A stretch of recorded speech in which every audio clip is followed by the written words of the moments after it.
अकबर का साला हमेशा से ही बीरबल की जगह लेना चाहता था।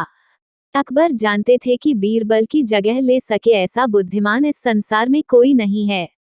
फिर भी जोरू के भाई को वह सीधी ना नहीं बोल सकते थे। ऐसा करके वह अपनी लाडली बेगम की बेरुखी मोल नहीं लेना चाहते थे। इसीलिए उन्होंने अपने साले साहब को एक कोयले से भरी बोरी दे दी और कहा कि जाओ और इसे हमारे राज्य के सबसे मक्कार और लालची सेठ दमड़ीलाल को बेचकर दिखाओ। अगर तुम यह काम कर गए तो तुम्हें बीरबल की जगह वजीर बना दूंगा। अकबर की इस अजीब शर्त को सुनकर साला अचंभे में पड़ गया। वह कोयले की बोरी लेकर चला तो गया, पर उसे पता था कि वह सेठ किसी की बातों में नहीं आने वाला, ऊपर से वह उल्टा उसे ही चूना लगा देगा। हुआ भी यही, सेठ दमड़ीलाल ने कोयले की बोरी के बदले एक ढेला भी देने से इनकार कर दिया। साला अपना सा मुंह लेकर महल वापस लौट आया और अपनी हार स्वीकार कर ली। अब अकबर ने वही काम बीरबल को करने को कहा। बीरबल कुछ सोचे और फिर बोले कि सेठ दमड़ीलाल जैसे मक्कार और लालची सेठ को यह कोयले की बोरी क्या मैं सिर्फ कोयले का एक टुकड़ा ही 10,000 रुपए में बेचाऊंगा। यह बोलकर वह तुरंत वहां से रवाना हो गए। सबसे पहले उसने एक दर्जी के पास जाकर एक मखमली कुर्ता सिलवाया, हीरे मोती वाली मालाएं गले में डाली, महंगी जूती पहनी और कोयले को बारीक सुरमे जैसा पिसवा लिया। फिर उसने पिसे कोयले को एक सुरमे की छोटी चमकदार डिब्बी में भर लिया। इसके बाद बीरबल ने अपना भेष बदल लिया और एक मेहमान घर में रुककर इश्तिहार दे दिया कि बगदाद से बड़े शेख आए हैं जो करिश्माई सुरमा बेचते हैं, जिसे आंखों में लगाने से मरे हुए पूर्वज दिख जाते हैं और यदि उन्होंने कहीं कोई धन गाड़ा है तो उसका पता बताते हैं।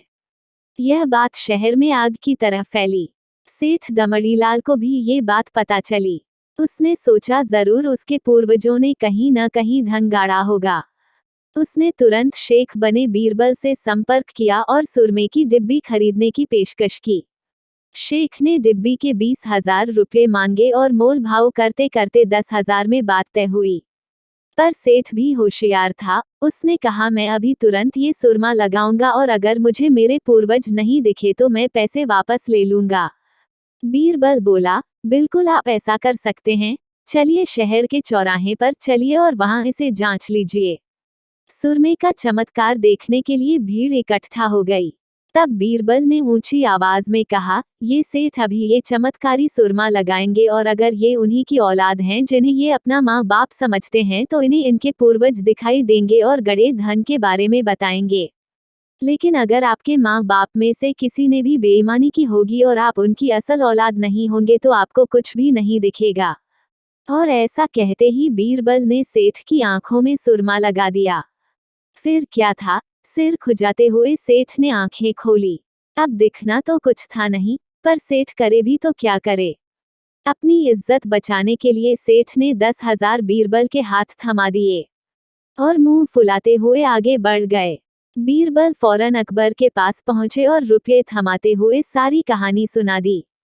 अकबर का साला बिना कुछ कहे अपने घर लौट गया और अकबर बीरबल एक दूसरे को देखकर मंद मंद मुस्काने लगे। इस किस्से के बाद फिर कभी अकबर के साले ने बीरबल का स्थान नहीं मांगा।